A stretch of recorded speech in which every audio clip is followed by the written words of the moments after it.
بسم اللہ الرحمن الرحیم قل یتوفاکم ملک الموت الذی وکل بکم ثم الی ربکم ترجعون۔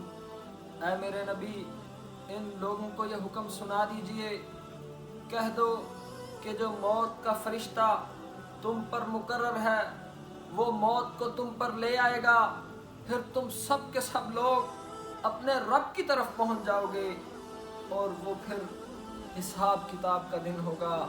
بندہ اپنے رب کے سامنے کھڑا ہوگا، رب بندے سے سوال پوچھے گا، بندے کو اس کا جواب دینا ہونا ہے۔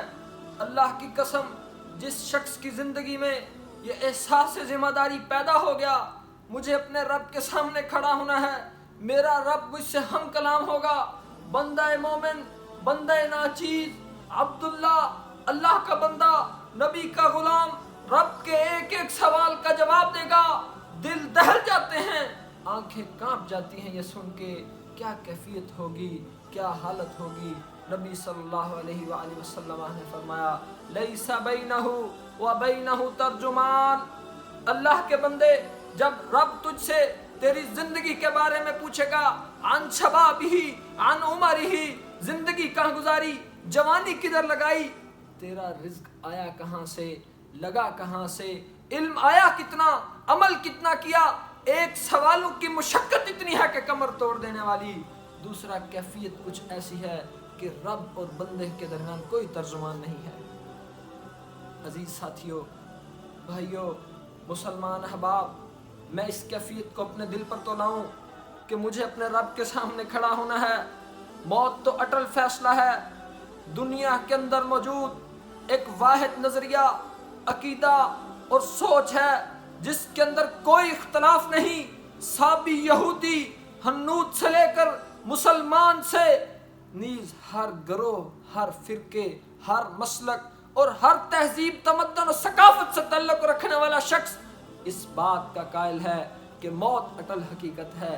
جب حقیقت اٹل ہے، جب یہ بات حقیقت ہے، بندے کو رب کے سامنے کھڑا ہونا ہے۔ بندے اور رب کے درمیان ایڈوکیسی کرنے والا کوئی نہیں ہوگا، کوئی کسی قسم کے دلائل بندے کے حق میں کچھ نہیں دے سکے گا۔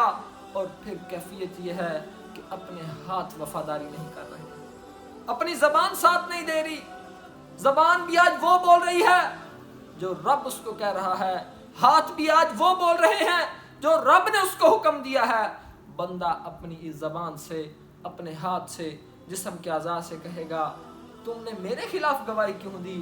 وہ کہیں گے آج ہمیں اس رب نے بولنے کا حکم دیا ہے جس نے ہر چیز کو بولنے کا حکم دیا ہے۔ ہر شے میرے خلاف ہوگی، سارے مصائب و مشکلات کٹھے ہو کر میری کمر توڑنے کو آئے کھڑے ہیں۔ بندہ مومن اس پریشانی میں اپنی زندگی کے ایک ایک سیکنڈ کے حساب دینے کے لیے رب کے سامنے کھڑا ہوگا۔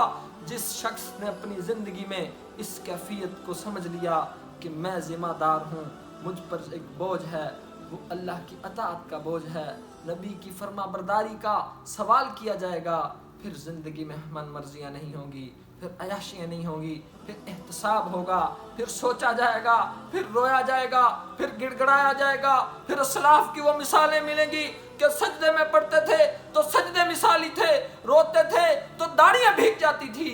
میرے نبی کے بارے میں ایک روایت میں آیا، فرمایا کہ میں نبی صلی اللہ علیہ وآلہ وسلم اس قرآن کو پڑھنے کے بعد اس قدر زار و قطار رو رہے کہ یوں معلوم ہوتا تھا کہ سینے کے اندر چکی چل رہی ہے، چکی۔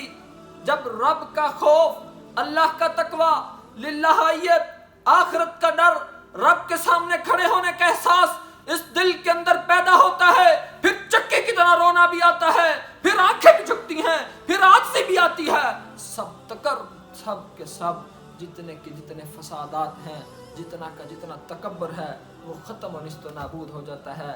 بندہ اپنے اللہ کی عبادت میں لگا رہتا ہے، رب کی مدد و نصرت اس پہ اترتی ہے، اس کی دنیا اس کے لیے جنت کا سامان بنتی ہے۔ والعاقبۃ للمتقین، اور عاقبت آخرت تو ہے ہی تقوی والوں کی۔ احباب ذی وقار، اگر عبداللہ بن عمر رضی اللہ عنہما ان کے قول کی روشنی میں دیکھیں، جنہوں نے اس موت کی بات کو سمجھا، جن کو پتا تھا کہ دنیا کچھ نہیں ہے، آخرت اصل منزل ہے، میں دنیا میں رہنے کے لیے نہیں آیا، میں آخرت کا بندہ ہوں، دنیا کا بندہ نہیں ہوں۔ تعس عبد الدرہم والدینار، ہلاک ہو جائے دنیا کا بندہ، درہم کا بندہ، دینار کا بندہ، کپڑے کا بندہ، پیسے کا بندہ، اگر اس کو دیا جائے ان عطیہ رضیہ، خوش ہو جاتا ہے، وَإِن لَمْ يُؤْتَ لَمْ رضیہ، اگر اس کو نہ دیا جائے پھر نہ خوش ہو جاتا ہے، ہلاک ہو جائے یہ بندہ۔ عبداللہ بن عمر کان یقول، عبداللہ بن عمر رضی اللہ عنہما، اذا اصبحت فلا تنتظر المساء، اے لوگو جب تمہاری زندگی میں صبح آ جائے پھر شام کا انتظار نہیں کرنا، جب شام کا سورج ڈھل جائے تیری سانسیں چلتی ہوں، تو عافیت کے ساتھ اہل و عیال میں موجود ہو، پھر مت فکر کر کہ صبح ہوگی نہیں ہوگی، ہر وقت اپنے آپ کو مردوں میں شمار کیا کر۔ میرے نبی صلی اللہ علیہ وآلہ وسلم فرمایا کرتے تھے، فرمایا عقل مند شخص وہ ہے جس نے اپنے نفس کی اصلاح کی، جس نے موت کو کثرت سے یاد کیا، وہ عقل مند ترین بندہ ہے۔ اور عبداللہ بن عمر کا ایک اور قول یاد آیا، فرمایا کرتے تھے لوگوں اپنی اس صحت کو بڑھاپے سے پہلے غنیمت جانو۔ آپ نے بھی دیکھا، میں بھی دیکھتا ہوں، کبھی ان ہسپتالوں میں جا کے ان لاچار بزرگوں کو دیکھو، ان بیماروں کو دیکھو جو ترستے اور بلکتے ہیں صحت کے لیے، ایک ایک آنے والا سیکنڈ ان کی موت کی نوید لے کر ان کے سر پر کھڑا ہے۔ جس کو موت آنکھوں سے نظر آتی ہو وہ نیکی پہ لگ جائے، یہ کوئی کمال نہیں ہے۔ نبی نہ فلم نہ دیکھے، نبی نہ گناہ نہ کرے، وہ دیکھ نہیں سکتا۔ آنکھوں والا کہہ دے کہ میں اللہ سے ڈرتا ہوں، صحت مند کہہ دے کہ مجھے اپنے رب سے ڈر آتا ہے، میں اللہ کی نافرمانی نہیں کر سکتا۔ فرمایا کرتے تھے لوگوں اس صحت کو بیماری سے پہلے فرصت جانو، اس زندگی کو موت سے پہلے فرصت جانو۔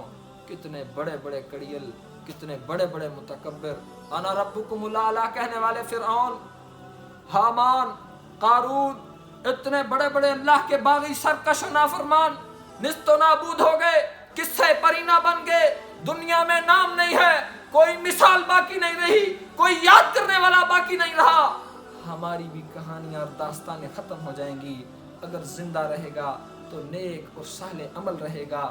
میرے نبی صلی اللہ علیہ وآلہ وسلم نے فرمایا جب بندہ فوت ہوتا ہے اس کا مال اس کے ساتھ جاتا ہے، اس کے عزیز و اقربا اس کے ساتھ جاتے ہیں، اس کا تعلق اس کے ساتھ قبر تک جاتا ہے، اس کا عمل بھی اس کے ساتھ جاتا ہے۔ مال و اقربا واپس آنے کے لیے ہیں، عزیز و اقربا دفنا کر واپس آ جاتے ہیں، بے بس و لاچار چھوڑ دیا جاتا ہے، لیکن زاد راہ اس کی دنیا کی زندگی کے اعمال قبر میں اس کے ساتھ جاتے ہیں، حشر میں اس کا ساتھ دیتے ہیں، حساب و کتاب میں ساتھ دیں گے۔ اگر نیک اور اچھا ہوگا اللہ کی جنت میں اس کو لے کے جائیں گے۔ یہ زندگی کا دستور ہے، اعمال پہ کھڑے ہوئیے، نیکی پر کھڑے ہوئیے، یہ آخرت میں بھی ساتھ دے گی، یہ دنیا میں بھی ساتھ دے گا۔ اس لیے عبداللہ بن عمر کہتے تھے لوگوں اس زندگی کو موت سے پہلے غنیمت جانو۔ بہت قیمتی ہے آپ کی زندگی، ایک ایک سیکنڈ آپ کی زندگی کا، اللہ کی قسم اٹھا کے کہتا ہوں زمین و آسمان کی ہر شے سے قیمتی بندے کی زندگی کا ایک سانس ہے۔ اس بات کی دلیل یہ ہے میرے رب نے قرآن میں ذکر کیا کہ جب ہمارے فرشتے کسی بندے کے پاس آ پہنچتے ہیں، حتی اذا جاء احدهم الموت قال رب ارجعون، جب کسی بندے پر موت کا وقت آتا ہے فرشتوں سے کہتا ہے میرے رب مجھے تھوڑی سی مہلت دے دے، لعلی اعمل صالحا، تاکہ میں نیک اور اچھے کام کر سکوں، میں دنیا کی زندگی میں نیک کام کر سکوں۔ پھر اگر کوئی شخص موت کے وقت رب سے فرصت مانگتا ہے، زندگی مانگتا ہے، ایک سانس کی بھیک مانگتا ہے، لیکن وہ بھیک نہیں ملے گی، رب کا دستور نہیں ہے، اس لیے فرمایا قُلْ يَتَوَفَّاكُمْ مَلَكُ الْمَوْتِ الَّذِي وُكِّلَ بِكُمْ، کہہ دیجئے کہ موت کا فرشتہ تم پر موت کو لے آئے گا، ثُمَّ إِلَىٰ رَبِّكُمْ تُرْجَعُونَ، پھر تمہیں اپنے رب کے پاس لوٹ جانا ہے، پھر تمہیں اپنے اللہ کے حضور حاضر ہونا ہے۔ جب موت کے وقت سب سے بڑی خواہش زندگی کی تڑپ اور طلب ہوگی، پھر آج اس بات کا احساس کیجئے، آج زندگی کو غنیمت جانیے، آج فیصلہ کیجئے کہ اللہ کی نافرمانی پہ نہیں اس کی اطاعت پہ کھڑا ہونا ہے۔ پھر جنتوں کی بشارتیں ہیں، رب کی رضا ہے، اس کی خوشنودی ہے، دنیا بھی میرا رب جنت بنا دے گا، اور آخرت بھی جنت بنا دے انشاءاللہ۔ امام صاحب شافعی رحمہ اللہ علیہ کہا کرتے تھے جس شخص کو دنیا کی جنت نہ ملی اس کو آخرت کی جنت بھی نہیں مل سکتی۔ دنیا کی جنت میرے نیک اعمال اس بات کی دلیل ہیں، وہ دنیا کی زندگی کو بھی جنت بنا دیتے ہیں، امن و سکون کا گہوارہ بنا دیتے ہیں، اور آخرت بھی نیک اعمال سے جڑی ہے۔ موت کو کثرت سے یاد کیجئے، اس عقیدے پر کھڑے ہوئیے کہ زندگی کا مقصد رب کی اطاعت اور فرما برداری ہے، انشاءاللہ کامیابی ہی کامیابی ہوں گی۔ اگر ہم اس پیغام کو نہ سمجھے، میرے بھائیوں ساتھیوں عزیز سامعین، اگر ہم اس پیغام کو نہ سمجھے تو پھر بڑے بڑے لوگ اس زمین سے چلے گئے، بڑے بڑے لوگ چلے گئے، مٹے نامیوں کے نشاں کیسے کیسے، یہ راہ اجل بڑی پرخطر ہے، لٹے ہیں یہاں کارواں کیسے کیسے۔ والسلام۔